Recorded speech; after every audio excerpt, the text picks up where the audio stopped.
So, skin is the largest organ in the body.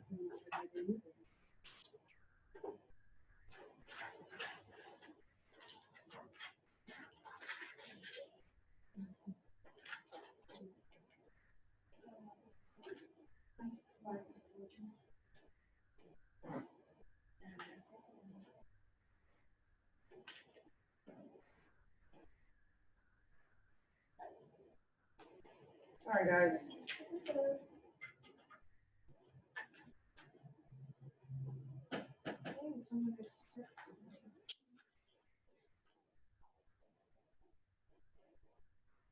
Oh, excuse me, this is my Jeep guy.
Sorry.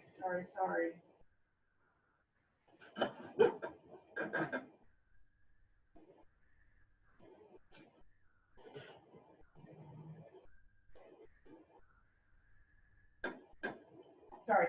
Tow truck guy. All right, he's on his way to go get my car. Skin! Let's talk about it. So, the other day, no, it's Friday. I don't even know what day it is. I showed you a video of removing the skin in preparation to demonstrate muscles and tendons and ligaments. You get to see how it kind of comes off in one giant sheet. It is the largest organ of the body.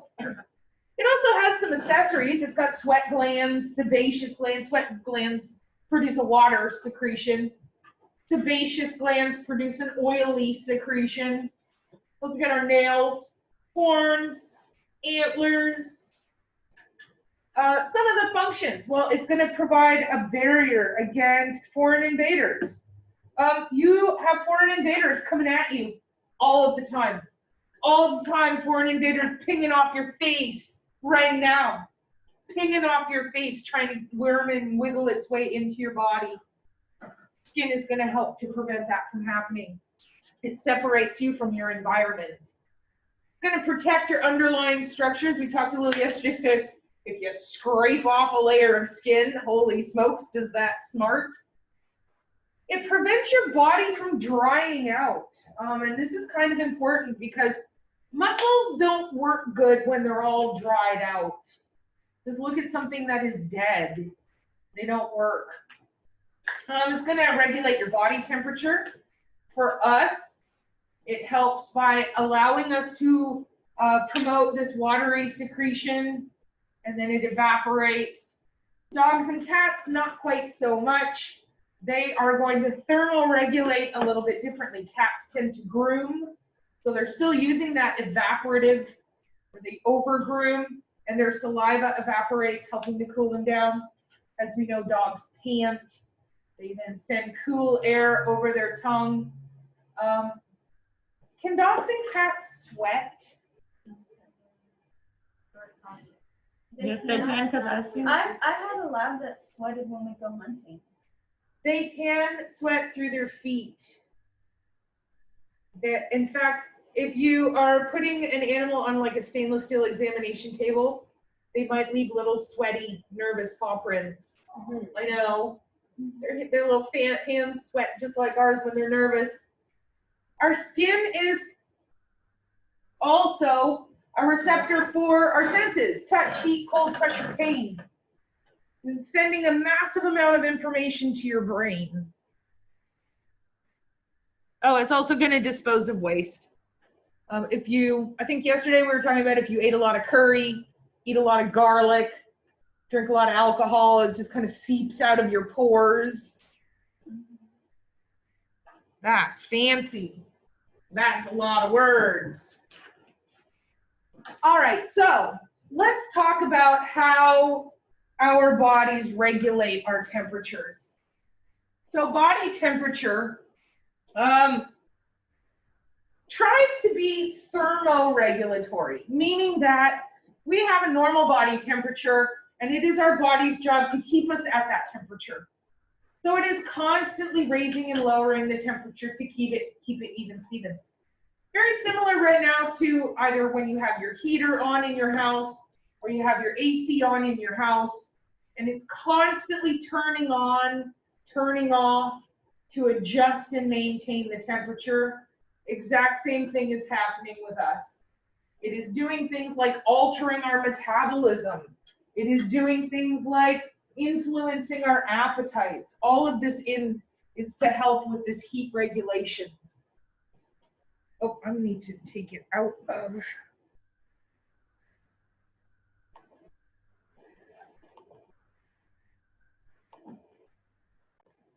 All right.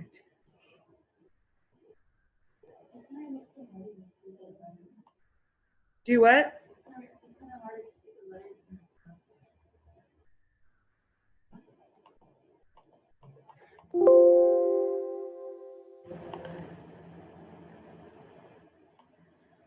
I want to make sure that you guys get these.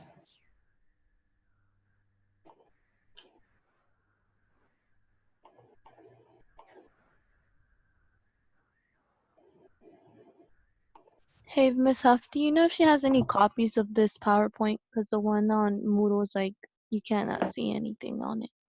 I do not. I do not know.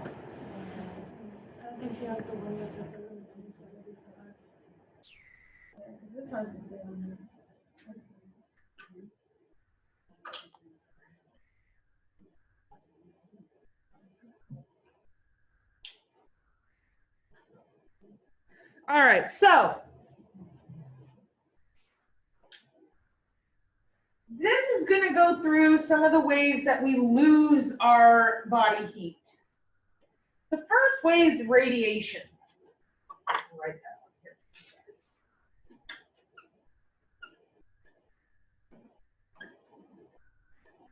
To radiate. This is where heat is transmitted by a ray, hence the term radiation. So it's going to radiate. Let me give you an example of radiation. You ever had a bad sunburn? Mm-hmm. You ever put your hand over the sunburn? Don't touch the sunburn. What do you feel? Heat radiating in waves off of you. This is where it's being transmitted as a ray to the surrounding area. Direct contact is not needed. So this radiation, great example of that, sunburn.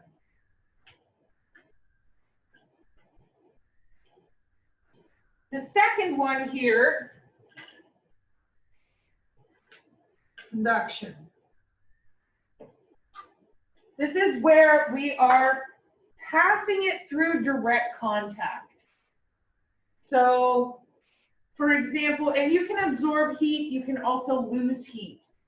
When you have an animal that you are going to be doing surgery, conduction is something that we need to be very, very aware of, because the stainless steel table is going to suck the heat out of our patient. We are then opening the abdominal cavity, which is going to allow heat to escape. Hypothermia is a very real danger in our surgery patient. We've got to make sure we're keeping them warm. On the opposite, if I am trying to absorb heat, I don't know if any of you guys have ever experienced this, because you live in kind of the armpit of hell here in Houston in the summer. It is. But up in Canada, It does actually get hot, you guys. We don't all live in igloos all year long. It does get warm. Had a swimming pool when I was growing up. Now the swimming pool was not heated. And so it would max out probably in the mid 70s as far as temperature. Chilly, a little chilly. When you would come out of the pool, you would lay down on the nice warm concrete and you absorb all the heat from the concrete. Same thing as convection. So it can either help you gain or lose heat.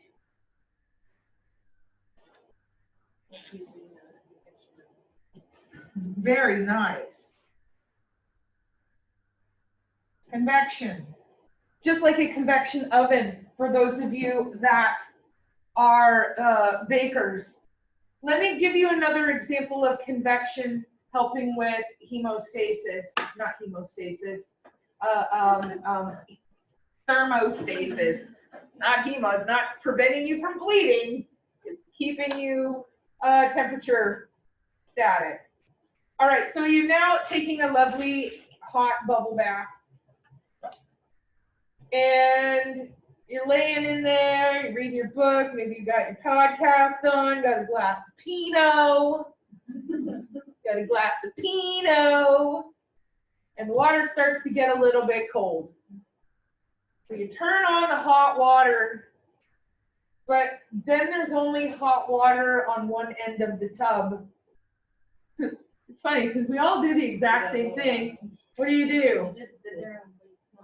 Oh my God. No, you're a kookaroo. You're a crazy person if you're just sitting there to wait. You mix the water around. Because now the head part is like freezing cold and the foot part is like blistering, cooking you like a lobster. But don't you wait? Yeah. We all do this. You gotta move it all around. You gotta move it all around. We're gonna swirl it in great big swirls so that we are bringing the heat and we are mixing it with the cool to give it thermoregulation. Circulation of currents. When you are doing that in your bathtub, that is an example of convection. Swirling the water to make it all warm at one temperature. That is convection.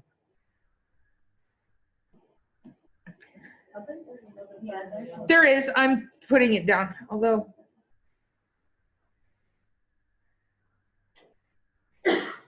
I've lost my mouse somehow. Finally,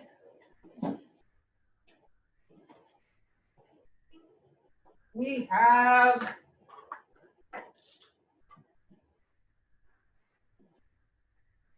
radiation. Evaporation? I'm sorry, thank you. Evaporation. I was just making sure that you guys were paying attention. Evaporation. This is going to be how we perspirate, and then it evaporates, taking the heat with it. So those are the four primary ways that our bodies are losing heat and thermoregulating. Do I have any comments, questions, concerns so far?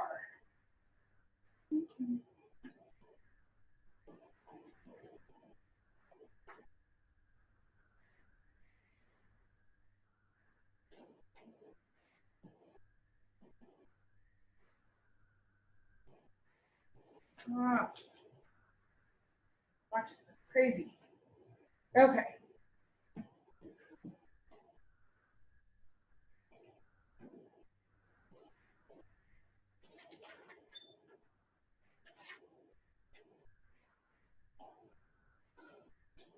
All right, this is going to drive me insane.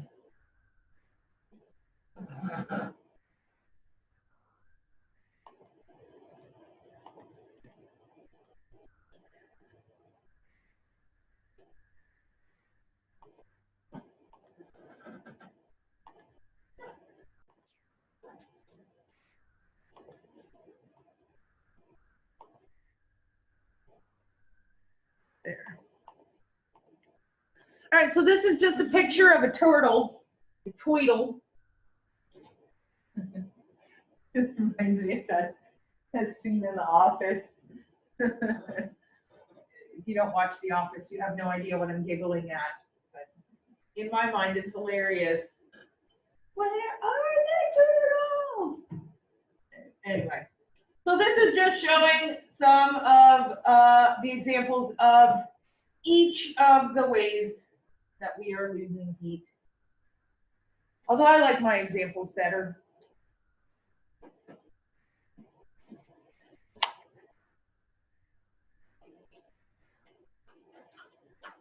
All right, so how is our skin made? What makes up our skin? Our skin is made up of these cells called epithelial cells. We have the epidermis, which is the outer thin layer. I'm showing you mine right now. I know. Worked on it all night. This is my epidermis, right on display for your viewing pleasure.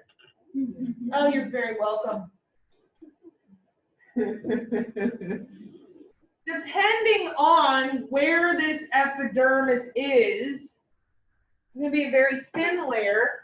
However, we can have variations in the thickness. This is going to be made of, okay, have you guys gone over your epithelial cells yet? We're going to talk about this. Epithelial cells are cells, they're kind of the cell name that we use for most of the structures. So epithelial squamous cells are super squished, flat, very thin cells. I remember that squamous means squish. And so these squamous cells, the way that it works is they are going to be new at the bottom here. So this is the outer surface. This is the part of my skin that you're seeing right now. The cells bump up a level every time there's a new cell. So a new cell comes in, these cells bump up. New cell, bump up. New cell, bump up. Once we get here, they fall off. They come off. And so we're constantly shedding these cells. We are also constantly replacing these shells. Cells, not shells, cells. So they are stratified. And what the word stratified means is many layers. So we have many layers of super squished flat cells. Stratified squamous. That's the configuration. And every time we get a brand new cell, here from the basement membrane, every time we get a new cell, everybody else moves up a level, top level comes off. That's why we shed so many skin cells. So from the deepest, here we have the basement membrane. Here, get my laser pointer going, maybe, oh, can't. So what we're talking about here is the basement membrane. This here, stratum is just the word we use for level. What level is it? Stratum basale means basal layer, which means the initiating, the first layer. Just like the base. Here we have a bunch of different other words. The stratum spinosum, the stratum granulosum, stratum corneum, and the stratum lucidum. And I think we're going to go over these layers here in just a second. Depending on the location of your body, that will determine what kind of layers are you going to see. Some layers of this tissue is much thinner or much thicker. Think about the skin on the bottom of your foot compared to the skin on your eyelid. It does what? Oh, no, that puzzle is John Green says about he called it something, but Oh, okay. Yeah, on your Ed puzzle. Yeah, so the levels of these layers is gonna be determined by the function of the area. I need a lot more wear and tear on the bottoms of my feet. This is also where we start to see things that are environmental impacting our skin. Anybody in here ever play guitar? What happened to your fingers?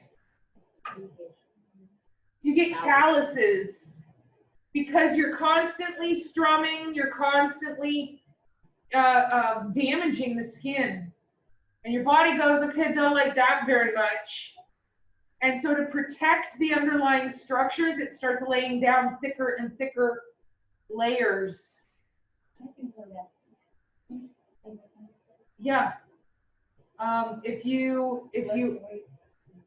Yeah, anything that causes over and over and over for you to damage the integrity of the skin will lead to some sort of scar or callus.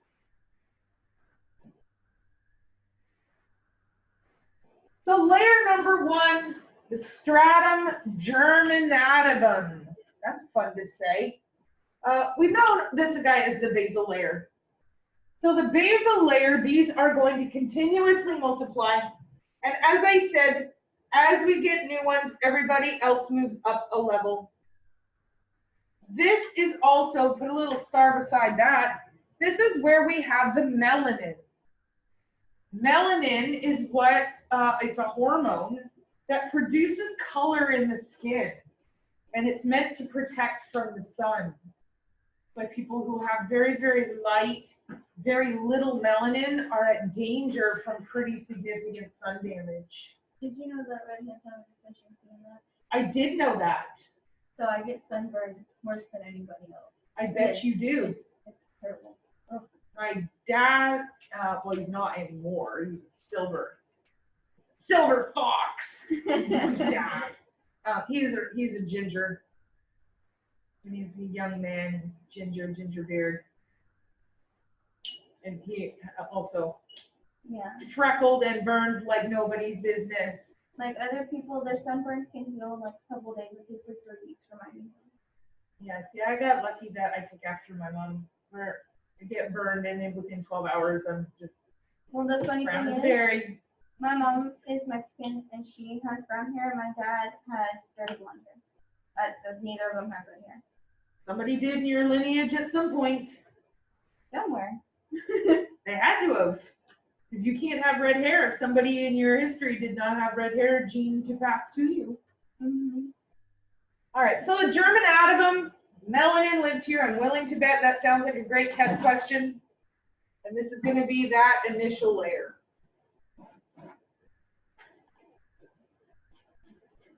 The next layer is the spinosum.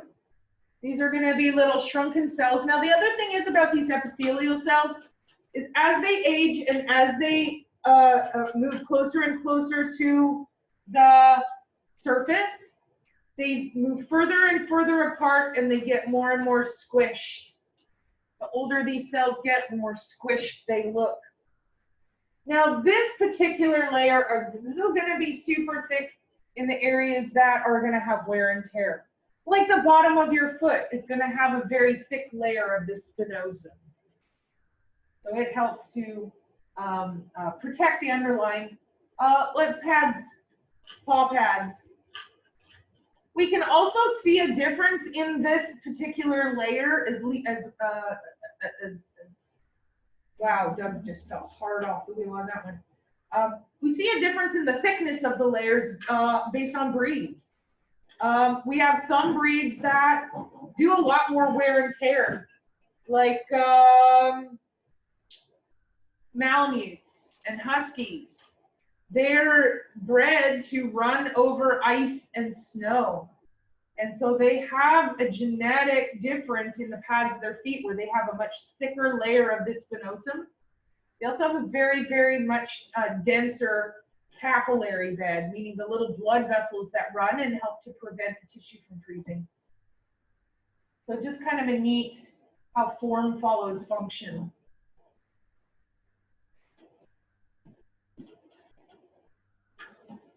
Here we have the granulosum. Granulosum, granular. What do you think granular means? Yeah, grains. It has little, looks almost like little grains of sand. This is going to have little granules. Now, not all cells are going to have granules. And the important thing, no, I don't want to check my rings.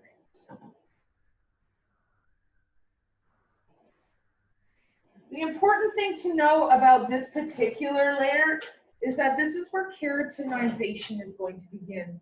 What is happening to Vanna during keratinization? Yeah, this is going to be more where not so much hair. Keratinization is going to give my specialized structures, my horns, my antlers, my hooves, my nails. And so this is where we're going to have the beginning of that keratinization is in this particular layer.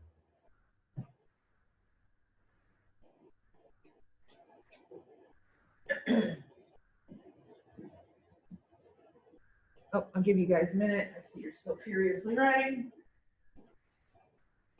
Is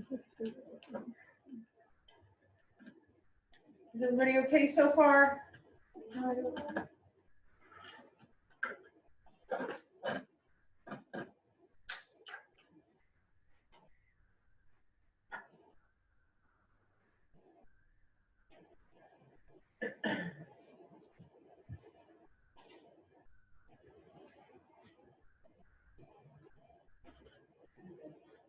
Are we good? Okay. We have the stratum lucidum. Lucidum means clear. And so this is going to be where the cells are very close, very tightly packed, very clear. And again, we're going to find this in areas of wear and tear, just like the last layer. Not every area of your body is going to have the lucidum, only in areas that are going to be shedding a lot more frequently and needing a lot more buffer from the environment. The example I keep coming back to is the bottoms of your feet. The bottom of your feet has some of the thickest skin on your entire body. Pretty gross. Feet are disgusting. Yes. They are. Feet are gross. Feet, I am just so not a foot person. I don't even like looking at my own feet. Never mind anyone else's feet. Hard no. Have you ever like detoxified your feet? I've never detoxified my feet. So much gunk comes out and it's weird. It's Like that the sounds so extra gross. skin. I do. They feel so nice after. Back before our lives became this bizarre parallel to what they used to be, I used to love going, every couple of weeks and getting manicure, pedicure, a mani-pedi. And when they use that big cheese grater thing on the bottom of your foot, oh my God, it's disgusting. You don't even need to know I myself. laugh. I die. I giggle. I know, and I have to try because I will kick her in the face. They always look at me like, shut up. Yeah, but here's the problem, is the more that you do it, the more skin you produce. Because your body needs that to protect it from the environment. We're walking, and your body is laying down layers and layers and layers of that skin. And then you go and scrape it off, and you can almost hear your body going, come on, we just did that. So then it's gonna lay down more and more and more, faster and faster and faster. So the first time you ever got a mani, or a pedi rather, they did a little bit. Now, 10 days later, my God, they're grating an entire pound of cheese off the bottom of your foot. I want to say to be careful with them because what I learned from cosmetology is that the more you use the cheese grater, which is now supposed to be even, because it is not even. So when you go there and they're digging at your feet, right, they're cutting it unevenly, so your skin is going to be so uneven, just like a cheese probably. Oh, wow. And so if they do it too much, you'll end up with my lady was fabulous, wonderful. No, she did use the grater thing, but then she would follow it up with this really super, almost like a fine sandpaper, and almost buff the bottom of the foot. She's fabulous, but sadly I haven't seen her since March. Just be careful with that, that's what I'm saying. Because Well, thank you for that. So the Yeah. Yeah, they only get the big chunks off and then they do the buffer. I mean, you guys are looking at me like, how disgusting are your feet, Miss Huff? Miss I'm Huff, just- my mom, Miss Huff, you should hear her story about when she got her pedicure, because it made you never want to do it I got a again. pedicure for like the first time for the first time like 2 years ago because I like doing my own nails because I'm paranoid of like the machines and I'm just like, okay, I didn't wash it correctly. And, you know, the first time I go get a pedicure, I got an infection and they had to remove all my nails. Yeah. And I was like on these little weird walking thingies for like a couple months because all my nails were like nasty. I have no nails. Are they better now? Oh, I have nails now. I know, but. Oh my God, don't want to even see it. They're not healthy. They like grew pretty fast, but you know they are shorter than what they originally were. When you lose a whole nail, it comes back. Yeah, it comes back weird. Those fish that eat the dead skin? Oh, I have no don't do idea. that. I'm never doing that. There's a lot of us that Wow, who knew that pedicures would be the thing to wake you guys up right now? That's pretty funny. All right, the feet. Yeah, feet are gross. All right, so the stratum corneum. This one's called the horny layer. Oh my God, Miss Huff, how old are you? This is known as the horny layer. This is where the keratinized cells are fully keratinized. That's why it's called the horny layer, because it's horns. They're fully keratinized. We have that structural integrity. This is also where our dead cells are going to be continuously. This word is slough. S-L-O-U-G-H, slough, which means just to be naturally removed, to slough. And it is this layer that is going to prevent all of those micro-foreign invaders from getting in and causing issues. So when we're talking about the cheese grater and the infection, that's exactly what's happened. We have lost the integrity of these layers. We have allowed entrance for opportunistic foreign invaders to get in. Your immune system goes to fight. We now have a battle royale. I'm talking about the first 5 minutes of Saving Private Ryan happening inside of you. You have foreign invaders dropping dead. You have your military sacrificing themselves. You have all these little cell dead bodies. I see it like, you have all these little cells like, I'm not gonna make it, crawling over all these dead bodies. And then the foreign invader's like, you'll never take me alive. There's this mountain of dead bodies. That's some imagery right there. But that's what pus is. Pus is a product of infection because your body is fighting off a foreign invader. That's purulent discharge. Pus. Because of the battle, and those are all the dead bodies of the soldiers and the invaders that we've lost in the war.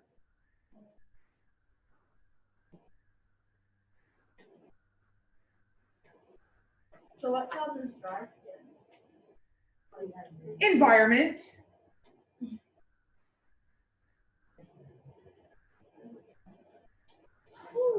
Just environment. That's why you need to moisturize.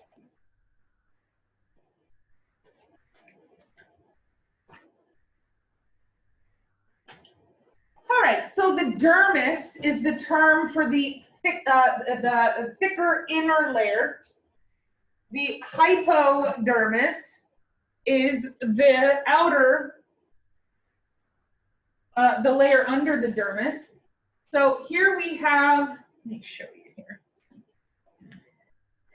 Here we have this little layer here is the epidermis. That's a part, this is a part that y'all are seeing on yourselves right now.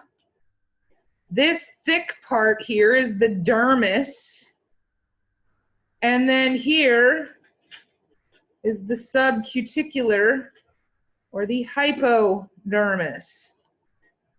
If I am going to give an injection under the dermis, what kind of needle might I use? A hypodermic needle, giving an injection below the dermis. So we can see that the dermis is going to include the hair follicles. It's also going to have our glands. Here we have a sebaceous gland right here. We got a sweat gland right here. We got little blood vessels that are nourishing and oxygenating the tissue. The hypodermis, also known as the subcutaneous, this is going to be fat or adipose tissue. This is what allows you to move your skin without tearing it. It kind of adheres it to the underlying musculature. So when you take your skin, you can move it like here. It anchors it, but allows it to be elastic so that you don't move it and then tear it. So that's the dermis and the hypodermis, otherwise known as the subcuticular.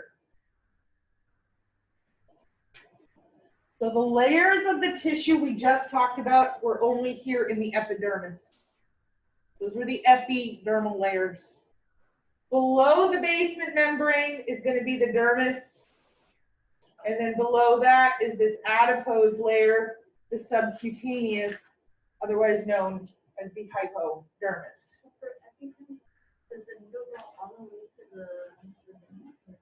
So for the EpiPen, for an epinephrine, you're going through everything into the muscle. Yeah, you're putting it into the muscle. Yeah, so you're going through the epidermis, the dermis, the hypodermis, all the way into the skeletal muscle. And in very, very, very sick, horrific, it's dead right now, inject it directly into the cardiac muscle. I've done that. Is it fun? Was it fun? No, because the animal had died. And so we were trying desperately to get it back. Sometimes we did, sometimes we didn't. I've done it more than once. Also given an intracardiac injection to euthanize, where you put a needle into the beating heart and inject a medication directly into the heart to make it stop. No, that was for like hamster, rat, squirrel. We were a small animal practice. We didn't do any rodents. Every now and then you're going to get someone bring their pet hamster in who's got a giant tumor, or they hit a squirrel with their car. So we'll go ahead, anesthetize. But if you have a hamster, I don't have a needle small enough to put it in the tiny little hamster leg. So we're going to go in the heart, just intracardiac. Yeah, I mean, the needle is the size of their whole body. Their tiny little leg, not going to work.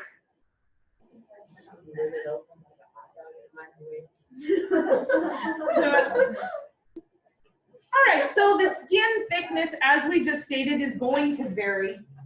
It is going to be thickness in areas of wear and tear. Well, this is a no duh moment, guys. No duh. The area that has the most wear and tear needs the thickest shock absorber. We're going to see like in the foot pads, the base of the tail. Thin-skinned areas are going to be like the pinna. Where is your pinna? If you were a puppy dog or a kitty cat, where would your pinna be? It says up in the ear. Well, yeah, hooked on phonics. Very well done. It's the part you can see. So it's the ear flap is the pinna. This ear flap on this dog right here is the pinna of the ear. Where do you think the axillary region is? You're close. I don't know if you were just scratching your neck or if you were trying to point something out. Actually, here in the armpits, is the axillary region. Yeah, where the teres muscle is. Yeah, this is the axillary region. This is the inguinal region. Is this the kind of where the legs connect to the abdomen? And then we have show me periorbital. Peri is around. Orbital would be your eye. Periorbital. I'm not going to ask you to show me perianal. Please don't. No. I think with your laughter, you all have a mental idea of where perianal is. So this is what we're talking about when we say thick skin versus thin skin. And we can have environmental factors that can affect the thickness. So if we have an area that is normally going to be thin, and we have what I call worry, where you have chronic infections, you have chronic, where the body is chronically having to deal with whatever infection or trauma, the skin that would normally be very thin is going to start thickening up, because that would be in response to wear and tear. Just like the calluses on the pads of the fingers of a guitar player, because the body is laying down more and more of these layers to protect the underlying tissue.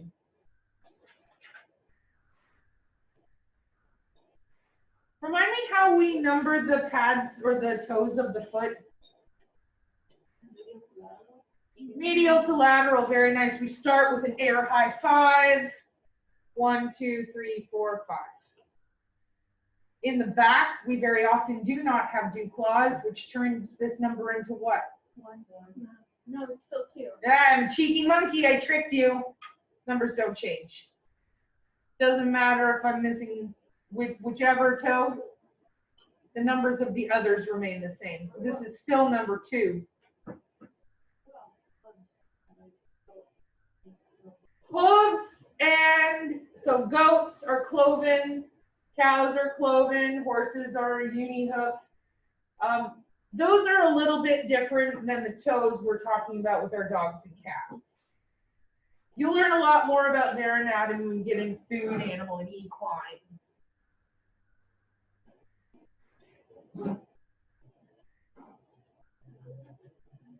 So a lot of animals, in fact, the majority of animals, other than us, of course, have fur coats.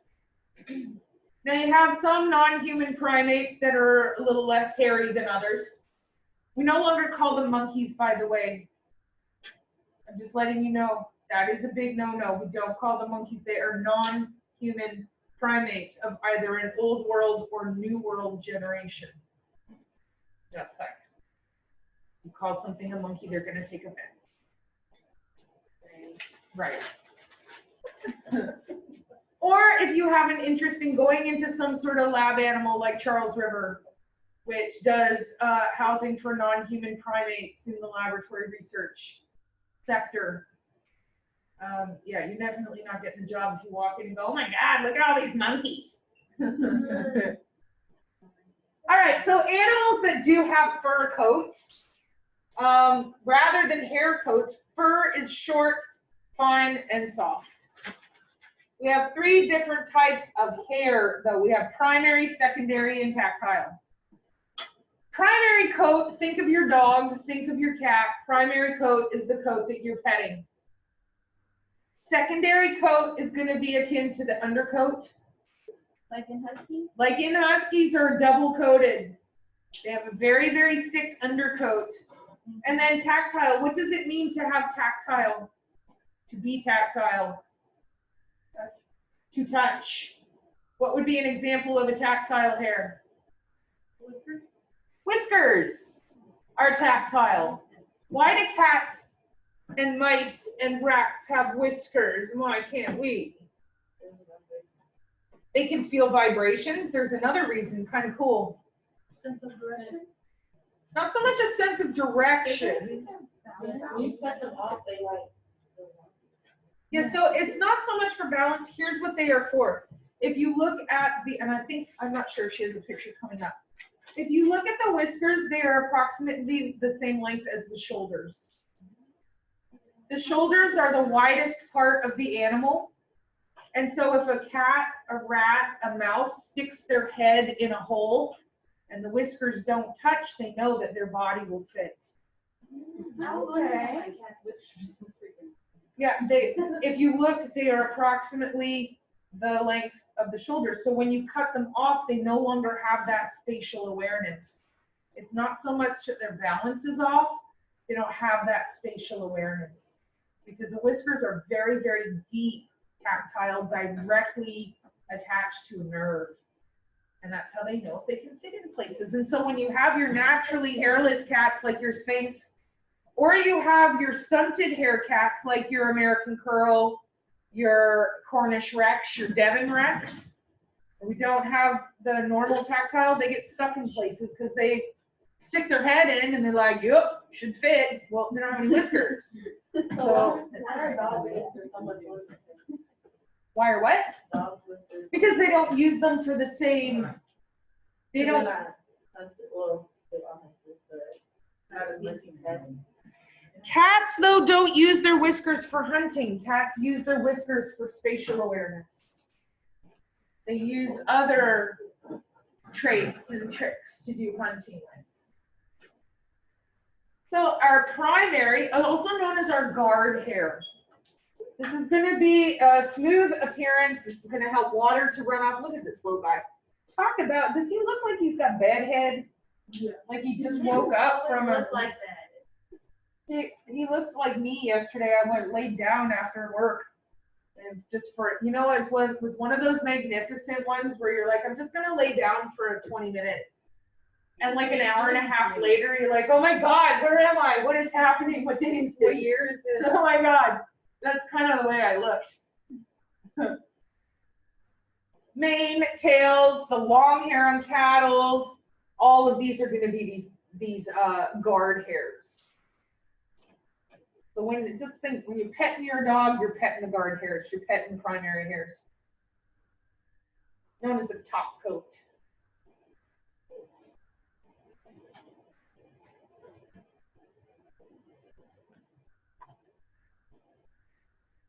Secondary hair, we also call it wool. So guess what type of animal only has sheep? I have sheep. You have sheep. Oh my goodness.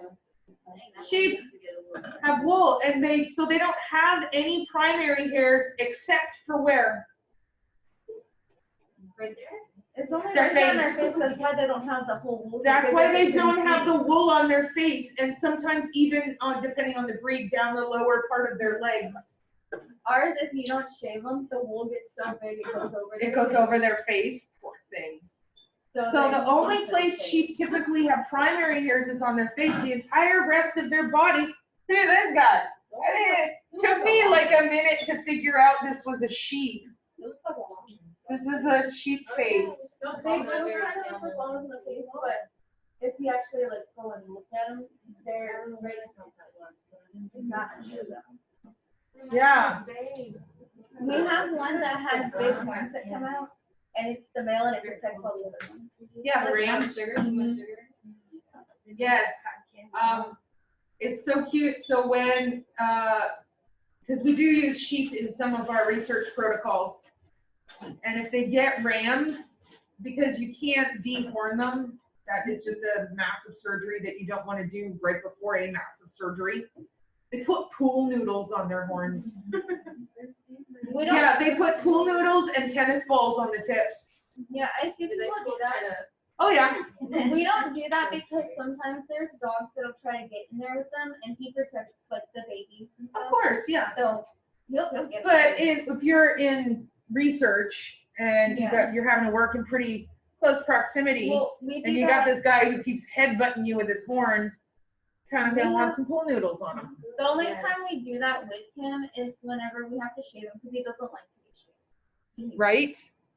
All right, we are gonna pick it up here on tomorrow. We're gonna finish up hair.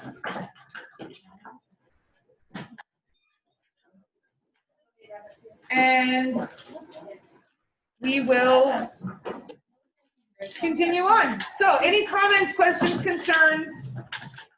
Everybody's good with our heat loss, our layers of the epidermis? I wanted to remind everyone it's picture day, and we have pictures up. On the Oh, whiteboard. yeah. I think we. Yeah, this is my deer leg. Right here in this. That's what I thought it was, like, that's a corner. That's a corner. This is my deer leg And you were putting in our faces. that I was putting in your faces and I use it like a pointer.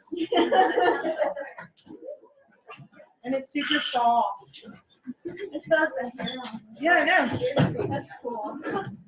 All right, I'll see you guys in TV land. TV land, I'll see you in the live studio audience.